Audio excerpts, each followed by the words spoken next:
Hey, baby, welcome back to another episode of the healtpodcast. I'm your host, Miss Amber Kinney, and today we have the beautiful Key from MC. Key with the girls on deck, baby. Got my girl in the building. Key, she is talking to us today about gentle parenting, and we might get into some other topics as well. But Key, how are you today, my love? Hey girl, hey, I'm doing well. I can't complain at all. How are you? I'm doing well. I'm doing well. Key and I were sitting here having an amazing dialogue before we press record here. And I was like, you know what? We need to start recording this part. We were having a conversation about relationships and having standards in your relationship. Mhm. And then we'll jump into some gentle parenting info. But what were you saying, Key? You were talking about how women, sometimes we bend on our standards because a lot of us have the desire to be wives. A lot of us Mhm. have the desire to be mothers. And, I say a lot of us because there are also a lot of us who don't desire those things. Right. But for the ones of us who do desire to be wives and mothers, why do you think it is that we sometimes will bend on those standards for the guys that we fall in like or fall in love with? I feel like what happens is we get so caught up on the end result until we start taking stuff that we don't necessarily want to take off of them because we want to be married or we want to have kids. And then the thing is the age group that we're in too. So a lot of women that don't have kids already, it's like, the biological clock. So by a certain age, you want to be in an established relationship. Right. So I'll say, now I had kids fairly early, but if I didn't have kids by 30, I'm gonna be realistic. If I did not have kids by 30, whoever I was dating at the time, I more than likely would have tried to, make that serious. Like so that by 35, we can have that those one or two kids out the way. So with that being said, I feel like we as women, a lot of times we bend our non-negotiables, which are supposed to be non-negotiable. The tea. And what happens is when you go back and you look at all the times that you've been, like I had to take accountability for this the other night. Look at all the situations you were in where you were not fully fulfilled, but you put that person's needs before your own because you wanted it to be something, right? How many of those times did that person bend for you? Right. And on top of that, how many of those times did they try to act like they bent for you, but in actuality, they just did something that was to their convenience and they try to act like it benefited you? I had some advice from a friend, and I don't think she realized how much she helped me in a situation. She said, what I'm noticing he does is he does everything to solidify a spot in your life while reminding you that yours is not there in his. And when she said it, I was just like, because we was on the phone and I got real quiet. And she was like, did I offend you? I said, you did not offend me. But the glass shattered for me. Yes. Like, because I thought about all of the times where he would do little things that made it look like he was giving effort towards what I needed. And then like you get a few, let's say you get too happy about that, but we're not in a relationship. I'm not ready for a relationship. I'm not ready for all of that. You know what I'm saying? Like we might be moving too fast, but as soon as I'm like, okay, well, this is not what I want, he'd do something else and it'd be like, okay, well, maybe he's changing. She's love like, bombing. He's not changing. He's solidifying that spot while making sure that you understand that you don't have one. And I was like, that's so, that'll grind anybody's gears, like to understand that you're being manipulated on that level, manipulated at all, but like that intentional, insidious manipulation, when you're out of it, baby, it's like it comes in waves of anger. Like I cannot believe that I allowed somebody to treat me like that. I cannot believe that I was victim to that type of situation. And I tell my followers and supporters all the time, you didn't know what you did not know. So like, shout out to your friend for making it clear for you like that, because sometimes we do need that outside perspective to let us know, like, this is a blind spot that I think you have, sis, and maybe if I phrase it this way, it'll click. And here's the thing, one of my favorite videos that you have on TikTok is the one where you explain to us to give ourselves grace. Now that you know better and you're looking back over it, don't be so hard on yourself. Yeah, no. Because that guilt that comes when you sit there and you're able to hold yourself accountable. Because here's where I'm going to tell you my truth. In that particular situation, I wanted a relationship. He kept saying he wasn't ready in the beginning. And then it was a time where he was like, you know what, let's take the relationship off the table. I don't think I want one anymore. I've been hurt too badly, this, that, and the third. And we had like a lot of months invested in it. I was brokenhearted, but where I messed up is that I was continuing to sleep with this man and I was answering the phone because I had that attachment. I had that attachment there, and it's not that easy to cut that off. So then I'm like, now that I'm sitting with myself and I'm able to see, okay, like your video, I watched it again the other day. I have it saved in my phone, where I was sitting with my thoughts and I was like, you know what? I was giving mixed signals too, because if I'm telling you that I don't want this from you, but I'm continuing to give you my body and show up for you, then I'm just as wrong. Because I should have cut it off then when I realized that I was not being fulfilled in the way that I needed to be fulfilled and that I was bending too much. So from this day forward, even with me, I'm talking to me, but I'm talking to you and anyone else that's listening. If you have a non-negotiable, don't negotiate your price no more. Period. The price is the price. The price is the price. When you go get your car, you do a little bit of negotiating back and forth. But let me tell you a trick. Those people already know the lowest amount they're going to give you. They let you think that you're getting a deal. They knew they were going to sell that car to you for the whole time. At the door. They knew they weren't going under that price. So with that being said, we have to stop negotiating. If anything, add some taxes. Yeah. But don't go down. Yeah. Yeah. If you can add tax on your business price, baby, add tax on your worth. Add tax. Period. You add, you never subtract. Never. Because subtract. when you come into a relationship, think about it. If you're in a healthy connection, you're adding value to each other. You're not subtracting anything. Exactly. So when you learn that you're the prize, we have to stop thinking that marriage is the only goal to obtain. And that's a lot of the problem too. Kids and marriage is all we want, and we don't care what we take to obtain that. Stop it. Stop it. I'm divorced. I'm divorced. So with that being said, I could tell you, I would have much preferred to wait until somebody really, really fit that box with me instead of marrying the first person that asked me. Yes. I told one of my ex-lovers, I would much rather wait long than marry long, because I was in a situation where I was like, we've been together for X amount of time. Like, what are we going to do? What is this going to happen? And it got to a point where it's like, hold on, because if this man is not wanting to take that next step with me, there's all these excuses in the way. Why the hell am I going to continue to stick around and not get what I need out of this connection, not get what, we talked about in this connection? You know what I'm saying? And Beyonce, Queen B, said it best. Okay. She told us to have our own life before you become someone's wife.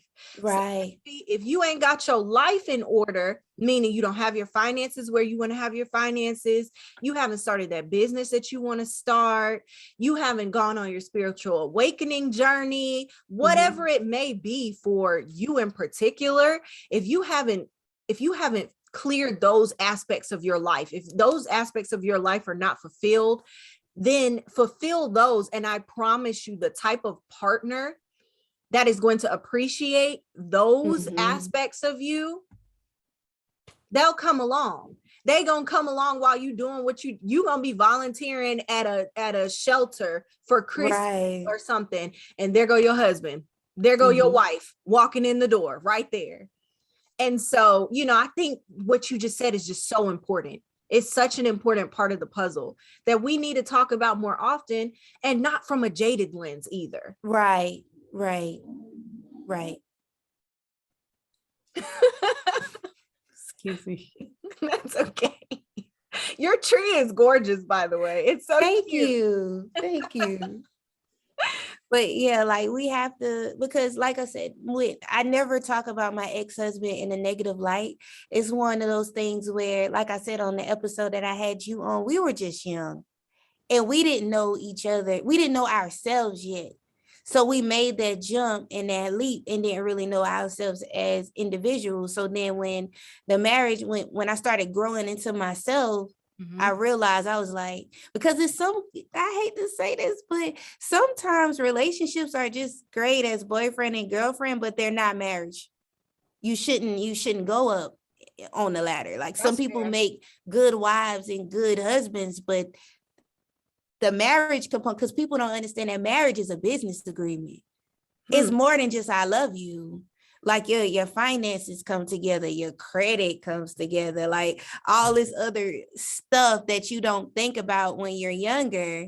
Like if I could have done it all over again, I would have took some time for myself. Because like I said, I married my high school sweetheart. But and then what happened was we grew up and we grew. And then we just had a conversation. It was like, you know what? I don't think we're compatible anymore, but that's okay. I didn't have a messy divorce. It was very honestly, it was not made for TV. There was no theatrics. Now he did have those Tyrese stay moments. He did have those because I think men just like to beg when they just like it. I just think they like it. I don't think they always mean it. I think they just like it. Especially earth signs, they don't care until it's too late. Earth sign too. Yeah. It was a time in my life where I only attracted earth signs. So I'll take me an earth sign man, girl. You know I'm a Cancer, so yeah. Like Taurus, wherever you are. I've never had one of those. I was talking to a friend the other day and we was talking about how Taurus men I don't think there are a lot of those in the world. Because Scorpios are everywhere because we're Valentine's babies. Oh yeah. Well, when we're conceived, that's why you meet so many Scorpios. We're actually the largest amount of zodiac signs, like because of the time of year we're conceived. But with Taurus, I don't know if it's not cold enough or what. Like I've never had a relationship with a Taurus man. We as women need to know the difference between a text situation and conversing. So I had someone that texted my phone, one out of all my 31 years of living. I think I want to meet a Taurus. I wonder how that'd be. I feel like Scorpio and Taurus are actually very compatible. They probably are. It says that Capricorn and Cancer are very compatible, which they are. I have a really good friend who's a Cancer. I mean, I'm a Cancer. He is a Capricorn. So we do well in friendship.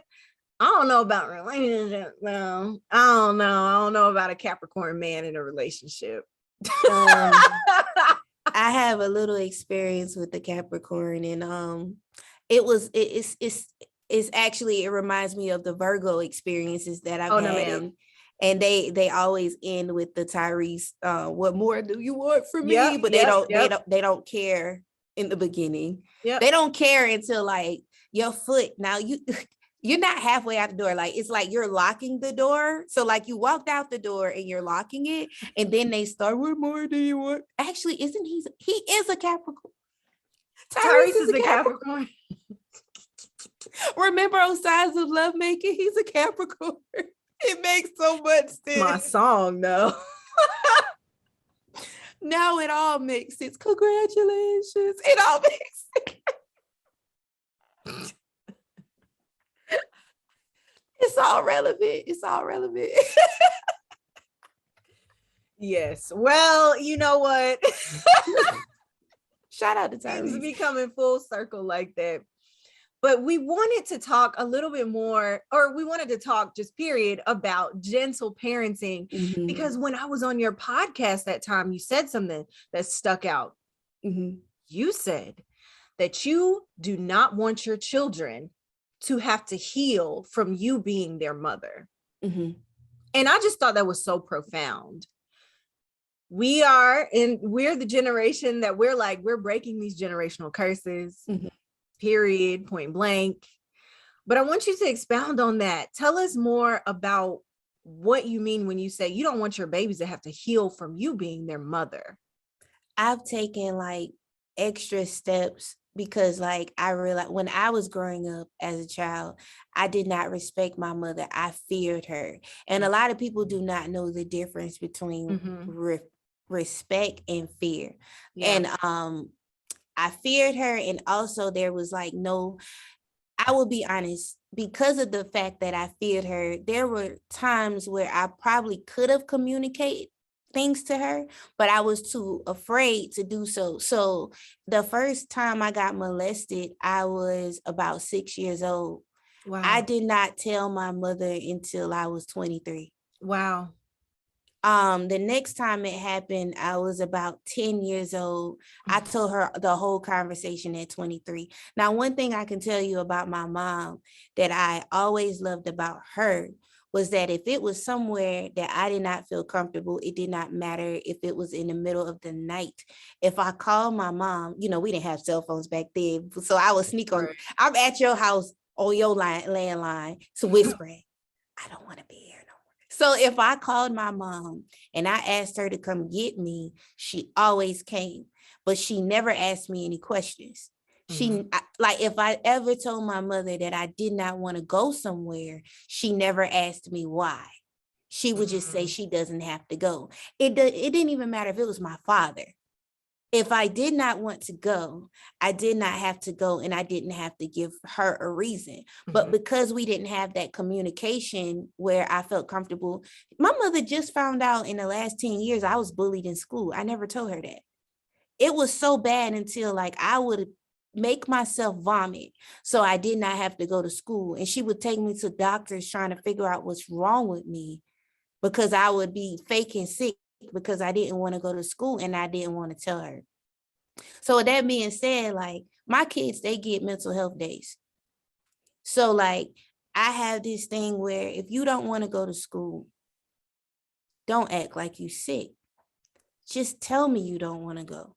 Now we can't make a habit of that because you can't miss but so many days of school, but they got teacher planning days. So I allow you to miss one day a month of school, but I need you to always be open and honest with me and tell me that that's why you don't want to go.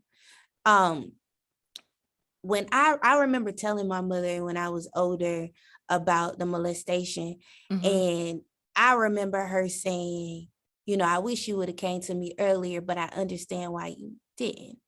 And then she went into this whole thing about, with my family, she wasn't able to talk to my grandmother about stuff because my grandmother would blame her for it.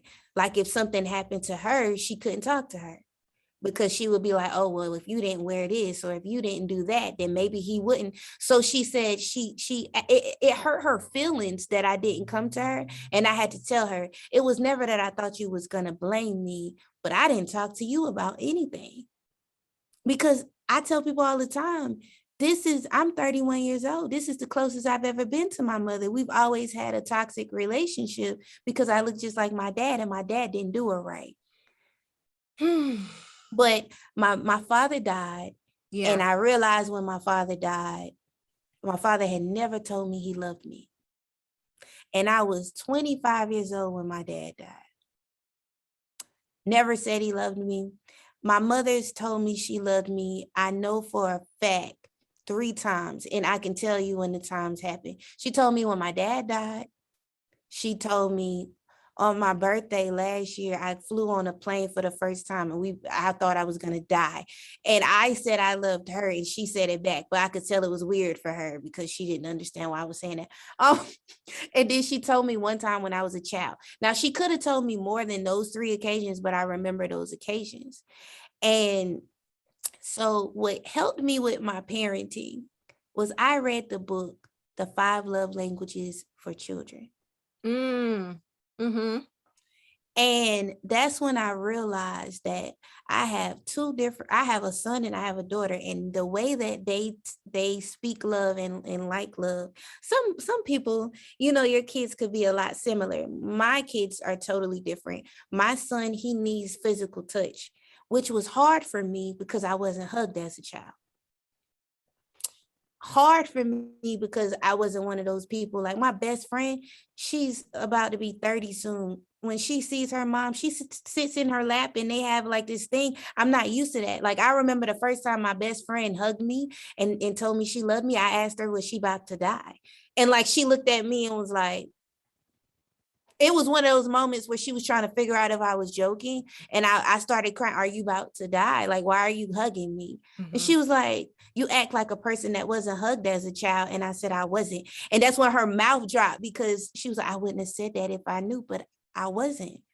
So I wasn't used to that warmth like that. Yeah. So when I had my son, and he was so touchy. Okay, you understand babies are like that. But when he was 2 years old and he wouldn't get off me, it started getting weird for me. I'm like, okay, he likes to touch. So it would be like, I would like hold his hand. Like it was really uncomfortable because I wasn't raised that way. My grandmother didn't hug me. Like I really was not raised that way. But that book, I realized that, okay, I tell my kids I love them.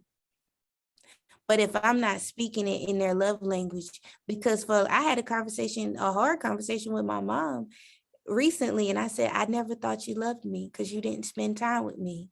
You would go in your room. I didn't know she was battling depression.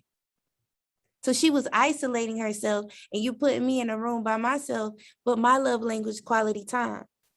So even if you make sure, like, how she shows love is through gift giving.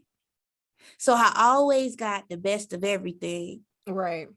And she always worked extra hard. I remember a time frame when my mother worked 2 jobs. But I always felt neglected because she wasn't in a room with me, right, spending quality time. Right. So I read the book and I was like, oh, well, my son, okay, I need to hug him. So at first it seemed a little bit hard, but as we kept doing it, it naturally flowed. Mm-hmm. And with my daughter, that's not her thing. She likes gifts and she likes words of affirmation. So she likes verbal praise. So I make sure I be like, okay, good job, good job. Now, another thing that I'm mastering now is speaking all 5 love languages, but making sure that I expand on the primary. Mm-hmm, mm-hmm, because mm-hmm. we do actually need all 5, but it's just an order in how you like them spoken to you. Mm-hmm. And I also don't beat my kids. And when I tell people that, they just look at me like, I don't beat my kids because I learned how to fight because my mother used to beat me. And that's what made me violent, whereas I wasn't able to verbally communicate my feelings. Right. I just go upside your head. Like, and as an adult, you just can't be putting your hands on people. Not unless you want some assault charges, baby. I'm not going to jail no more. So yeah. So like, as I was growing, as I started paying attention to that, and after being a victim of domestic violence, and then here's the thing, people don't realize child abuse is domestic violence.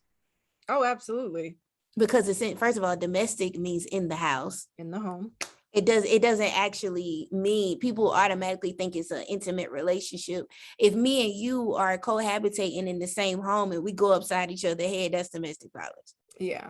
It actually, so it was like, after looking at the pattern of men that I dated, I realized I was doing that because of childhood trauma. That was some of it. Mm-hmm. So as I healed from that, I'm like, I'm not doing that to my kids. So I don't beat them. I have pretty decent kids. I'm not one of those moms that's just going to say that. Like, they're pretty decent. Like, I take my daughter's phone, like, she just can't breathe. How old is she? She's 8. She's 8. So she can't breathe. Or if I turn the TV off, my son is 6, he can't, like, I'm bored, what am I supposed to do? So it's like outside.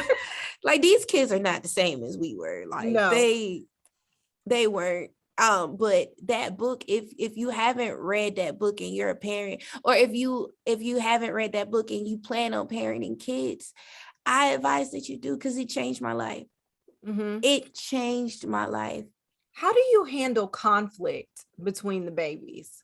What's you mean your when method? they argue? Yeah, when they get into it or when they disagree, how have you taught them how to handle conflict? Okay, now a lot of people don't believe me when I say this. I'm not sure if it's because I have a boy and a girl, but my kids do not fight at all. Like, but then again, I'm thinking they're not physical because I'm not physical. And that could be what it is. But I do have, my daughter is sassy. So one of the main things I have to remind her is that you can't parent my child. That's my child. I want my children, because I'm an only child, so I didn't have to deal with this. But I had classmates and friends that their parents, they were the oldest, and their parents kind of gave them too much responsibility when it came to their siblings. So then they resented children. And I don't want that for my daughter. So I constantly reinforce, if you have a problem with your brother, you know, like he's annoying or something like that, talk to him on a child level, because you're his sister, you're not his mom. I will reprimand him. That's not your responsibility, because I want you to be a kid. That's not your child. Right. That's not. When they do argue, which is rare. The most they argue about is because my son, he's going through a Spider-Man phase, so he flips through the house. and she'll say, "You're annoying," you know, like stuff like that. but like they don't have a lot of conflict like that I have to mediate. But I really blame that on the fact that I'm not physical, so they don't get physical with each other. The most I have to do is remind her that's not her child. Stop it. Yeah, okay. Make sure your tone is like, stop it, as in I'm your sister. Like, don't parent my kid. You're being an annoying little brother.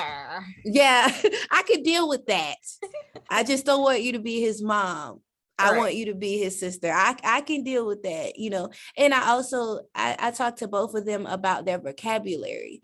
Like, you know, like we don't use words like stupid. We don't say shut up. We don't say anything, you know. Kid derogatory and adult derogatory is not the same, but it's the same feeling. It feels the same. So anything that you wouldn't want someone to say to you, Amber, you may not believe this, but the other day, now this is how you could tell these kids are mine. So my daughter says to my son, they're like having, I won't say it's arguing, I'll say it's dialogue back and forth. And so she was like, "So do I look like a psychopath to you?" And I was like, hold on. Like I had a moment where I was just like, huh? And he said, "You absolutely do." And I was just like, okay. So I had to step in. I was like, first of all, who told you what a psychopath was? And so she admits that she heard me talking about it when I was listening, when she was like listening to my show, because I play it back. So I was playing the show in my room and she said, "I heard you talk about it." I said, "But what made you use the word?" She was like, "Well, a psychopath, from what you said, it sounds like it's a crazy person." So I was asking him, did I look crazy? But I wanted to use a bigger word. And he said, "And she does look crazy." And I was just like, these kids do belong to me. Oh.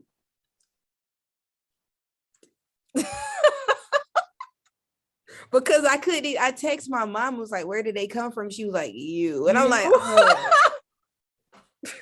They came from you. So it's certain things, like even with like cursing or something like that, you could tell the difference in when my kids are home versus when they're not, or if I'm in the car line, because I'll be letting it flow. You understand what I'm saying? But then they come home and I'm like, D word.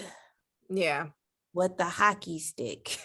Like stuff like that, because a lot of that behavior we actually introduce to them. Most of it.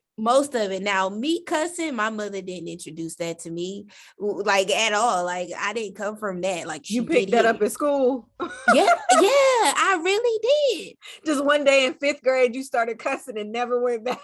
Yes. Now, I actually haven't shared this with anyone, but I feel like it's appropriate for me to share here. My daughter has a cell phone. And I rarely go through her phone. I rarely go through her phone because it's cracked and it hurts my fingers. So it's not a privacy thing. She's 8. She don't have any privacy. Like, it's more of it's inconvenient. So I don't go through her phone. But one day I went through her phone about 2 weeks ago. And one of her group chats was called LGBTQ girls. Mm-hmm. Plus, it had the plus on there. So I sat there, I was like, because I had that thing where I was like, okay, it's time for me to have the conversation. I'm not ready to have the conversation, but TV and everything, you have to have them a lot sooner than you thought you would have to have them. Mm-hmm. So I prepped for the conversation the whole day because I didn't want her to think that I was angry. I just wanted to know if she knew what that meant. So I get her and I pick her up from school and I start off and I'm like, okay, so I saw you in your friend's group chat. Now I went through the group chat, Amber, nothing was in there. All they're in there talking about is Roblox, literally nothing. Like, it was the most innocent group chat. Like, all of her conversations are innocent. It was nothing in there. I honestly didn't know why that was the name of it. So I asked my daughter, I said, because like I said, I'm trying my best to make it where they talk to me. Right. I want them to talk to me first and not someone else because I didn't do that. And I just want something different. I said, so I saw the group chat with you and I insert her friend's name. And she said, yes, ma'am. And I said, do you know what that is? She said, no, it's just rainbows. I like rainbows. And I was just like, so you don't know what that is? She was like, no. I said, so you don't like girls? You like boys or do you like girls? You're like, I don't know. I don't like anybody. And so I was like, okay. And then I explained to her what the community was. And she was like, oh, I probably shouldn't use stuff I don't know what it is. I just like the rainbows because, now they have like little kid like pride shirts and all that other stuff. So she genuinely just liked the look of it, but she didn't know at all like what it was. And so I recently found out that her friend that's in the group chat, her father doesn't let my daughter talk to her. She sneaks and talks to my daughter when her dad isn't home. And I had the conversation with my mother. I said, I guarantee you, he saw that group chat and he assumed instead of having the conversation. These are babies. They're 8. Now, I do know that kids are growing up fast in this time, but you don't know something unless you talk to them. You don't know what they know and what they don't. And I'm almost positive that what he did was he assumed. And what he did was he took his daughter's phone and said, you can't talk to Gabby anymore without actually like exploring what it all meant. And I don't talk about anybody else's parenting style. My friends beat their kids. You understand what I'm saying? Like, I don't talk about how anyone else does, do what they do. I just know for me, a lot of the situations that I went through as an adult was because of how I handled things or what happened to me as a child. And if they have to heal from anything, I just don't want it to be me. Yeah. Yeah. Like, and that's fair. And kudos to you for having that dialogue with your baby, and continuing to keep that line of communication open. So as she does mature, as she does age, and things come up, especially when you get to middle school, especially when you get to high school, like you said, not everybody is parenting their kids in the same way. So she's going to get to middle school and she's going to experience the scholars who were raised differently. and their parents' mindsets are different about certain things. And so kudos to you for creating that space where she can come and talk to you when she feels like she's in trouble, when she doesn't understand something about her body, when she doesn't, understand something about her mental health. Mommy, I'm feeling sad all the time, or mommy, I'm feeling really anxious, or however, she may be feeling in her body. You are creating this window where she can come through and she can talk to you, and then she can go back on her side and still experience herself as an individual. And I think that's extremely important. And I don't have kids, so I can't, I have a dog baby, so I can't fully empathize, or not empathize. I can't fully understand what it's like to be raising a baby human. That's an immense amount of responsibility. And I imagine so many of us, a lot of parents that truly care, they carry this immense amount of responsibility with them, where it's I don't want to mess my babies up. I don't want to do anything that they would have to heal from. And I want to ask, how do you, I don't know if I want to use the word regulate, but knowing how you were raised differently, how do you kind of check yourself when you might want to fall into a pattern that versus how you want to parent your own babies? One of the things that I actually battle with all of the time, and I mean all of the time, is yelling at my kids. Because I do realize that my voice is their inner voice for a very long time until they develop their own. Yeah. And I also understand, which is why I start my shows with affirmations, and I start the day with affirmations, is because the way that you start your day flows like that. And it's so easy to get frustrated with kids in the morning when it's time to get ready for school. Yeah. Oh my goodness. It is so easy, because why is it you're little, you're barely 50 pounds. Why does it take you an hour to put your clothes on? You're not even taking a shower. It is so easy to get frustrated with that.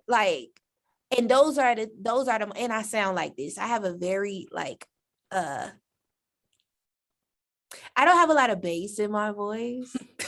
So with that being said, I used to yell all the time until one time my mom checked me and she was like, you don't have to talk like that to them. And I'm looking at her like, she said, don't yell at my grandbabies. No, because grandparents and parents are not the same thing. Not the same humans at all. My mother hugs my kids. What? Well, you know what? I wonder if it's learning a lesson. Yeah. It's a do-over, because through therapy, I was able to tell her how the lack of her doing those things to me made me feel. So grandparents, is you doing it all over again, and then you could get those kids away. You give them to their parents, you go about your business. So it's the best of both worlds. But with the yelling thing, I really sit with myself and I check myself all of the time and be like, you know what, I'm gonna be calmer. To be honest with you, I try to start my day before I wake my kids up. Even if it's 10 to 15 minutes earlier, I make sure that I'm centered first so that I don't give them that bad energy early in the morning. Because that's the only thing that I know that for a fact that I battle with is yelling. Because you could ask my friends, if I don't do nothing, I yell. And I used to yell because I thought they didn't take me serious because I sound like this. Was that projection? Yes, I didn't take myself serious. Wow. I didn't take myself serious, but nobody can tell me now that I'm not a great parent and that my kids don't respect me. I understand that. So now that I understand that, I don't have to yell at them all the time. I don't have to talk to them in that way. I don't have to threaten them. Honestly, the threats, I don't even get why they would be scared of them, because nothing happens. But anyway, I don't have to do that, because I have faith and trust in my ability to parent my kids. Because I really feel like I produced great kids. I one of my best things about myself is the fact that I know that not only did I produce great kids, I produced great humans. And the way that they do problem solving, I'm gonna do one more story time because I don't want to talk your head off. You're okay. I had a situation, my son, and this is, let me tell you, this was another example of how I know that I'm doing things the right way, because he was coming home every day and he was telling me about the little boy in his class that was bothering him. And with my son, he's a Leo. So like with him to open up, it was a bit hard. Like when I used to ask him about his day, I don't know, it was okay. Like that was his answer. Like he wasn't giving me like answers, like details about how school was, but I never stopped asking. Like I would always ask. So then it got to the point where he would tell me about a little boy in his class that was bothering him. And it was like an everyday thing. And it was getting to the point, the rowdy in me was coming out. I'm like, yo, I'm about to write a Facebook status and be like, if your child name is such and such and he goes to such and such school and he in such and such class, please hit my inbox right now. Cause I'm tired of this. Like me and the mama, we got to have some words. Like I was getting there. I was getting there. So one day I get a phone call from the principal. The principal, she tells me that the little boy pulled my son out his chair and attacked my son. Like got on top of my son and started hitting him. And she said, I felt like you needed to know before he came home. It's like school gets out. I get in the line about 1:45. It's 12 o'clock. So I'm putting my shoes on. I'm about to come down. No, we got it handled. Everything together. So when I see, here's how you know that kids don't talk to their parents. I said, was it blank? And she got quiet. Because legally, she was not supposed to tell me what the child. I know that because I worked in the schools, you know. Right. So you're not supposed to tell me what the child's name was. But I had heard this child's name so much until when she told me this, I knew who it was. And she was like, you know, I can't tell you who it was, but the student, he has behavior issues and this and that and the third. And I'm sitting here and I'm like, she said, but when she told me my baby had to go to the nurse office because that's how bad it was. And she said, he didn't say anything. Like she said, my son, he didn't say anything that caused the child to do it. The child was mad at the teacher.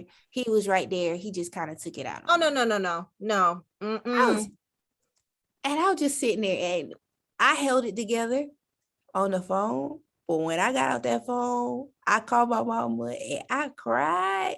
And I said, I'm tired of this. I send my kids to school for education. I don't send them to school to be bullied. I don't send them.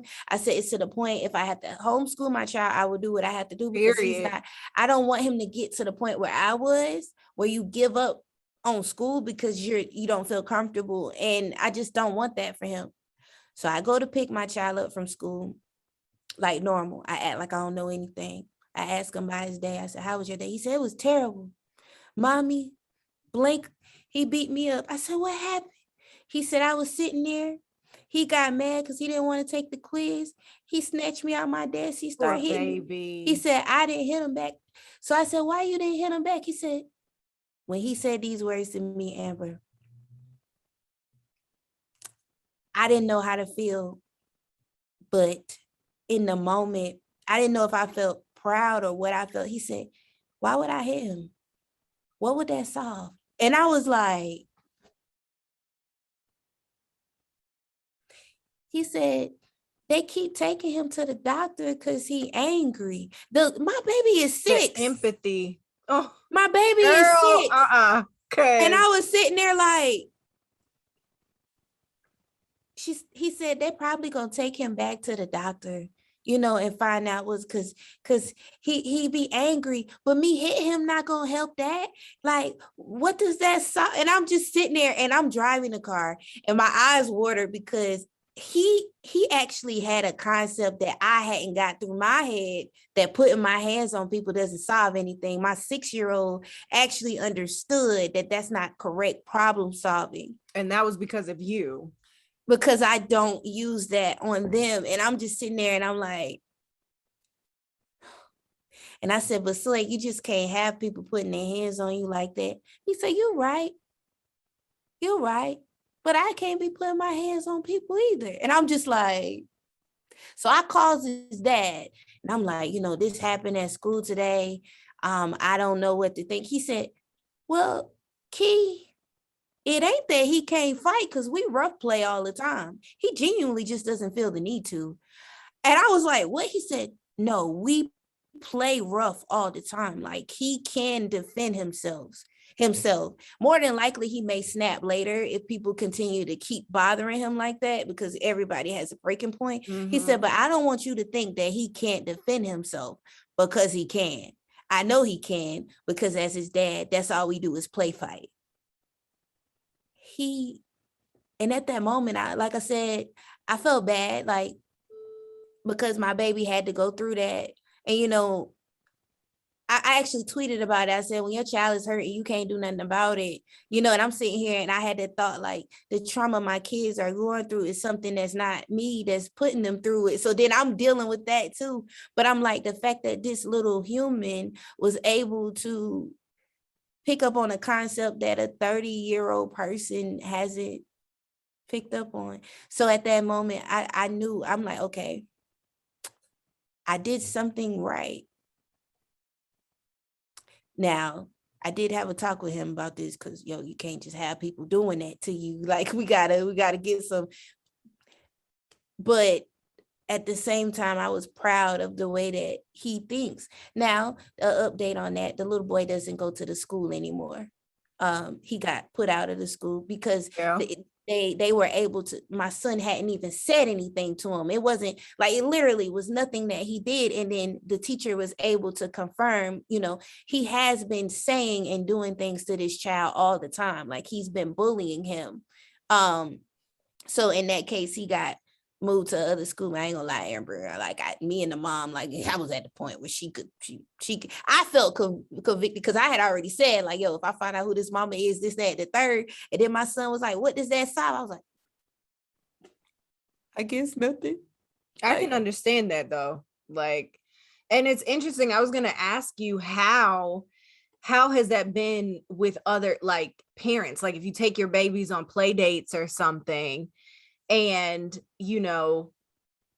another person's child wants to do what they want to do, mm-hmm. and your baby is like faced with the conflict resolution, whereas this other parent may not be teaching their child conflict resolution. Have you ever experienced that? I haven't been to a park in a very long time because of this. I don't blame you, because it's like, because I'm one of those people, like, I truly believe that our kids, we teach them a lot of the stuff that they do. Like I said, some of the stuff I was doing, I got taught at school. It wasn't my actual family. Mm-hmm. But a lot of this stuff is taught in the home. So like, I had a situation, took the kids to the park, little child, like, pushed my son. I saw the mom, she was right there. I said, like, could you tell your son not to do that anymore? And she was like, well, could you not raise your son to be soft?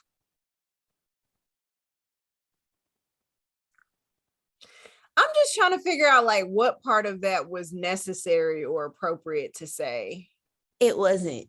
And I had a moment, like what I'm saying, like, the Lord is not through with me. Like, I had a moment where I was like, okay, I can show you what that is if you want me to show you what that is. And like, my boyfriend at the time was like, you know what, let's just leave. Like, cause like, I was like, okay, like, I'm trying to be an adult about this, but the Scorpio in me be battling. So like, it don't, how we are. Don't mess with my cub. Like, yeah, for real though. Like, and now I see why your child is on this playground pushing people. Look at how you act. You probably one of them people that be pushing your child at home. That, or they see you pushing people around like that. Because I couldn't imagine, like, some of this, we talk about domestic violence in cases of men and women, but there are abusive women.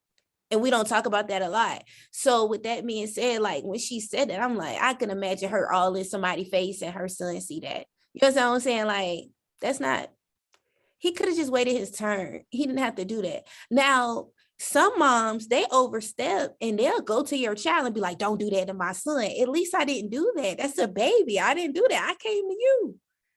Okay.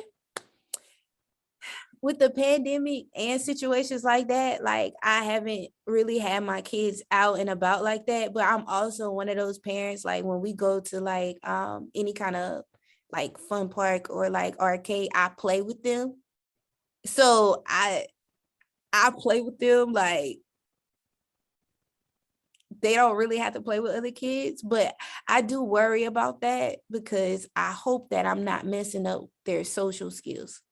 Because when I say I play with them, like I get into little things and jump with them. Like I'm one of them. Like, but see, that's going to be some core memories for them too. They'll always remember that if we couldn't play with nobody else, we'd be able to play with mommy. And like, how is it connecting with are you in like Facebook groups with? I have one. Parent? I actually have you created a gentle parent. Okay. Mm-hmm. And, you know, in that space, I don't judge people because, like I said, it's a taught behavior. Mm-hmm. So everybody's not where I am with it, you know, right. And I completely get that. But like in the group, we were reading the 5 love languages together. Mm-hmm. And that was like a task that we did. And then we did like reviews on it, and like we all like our eyes just open to, you know, yeah, we might tell our kid we love them, or yeah, we may buy them everything that they want, but what if they're acting out because they don't feel love?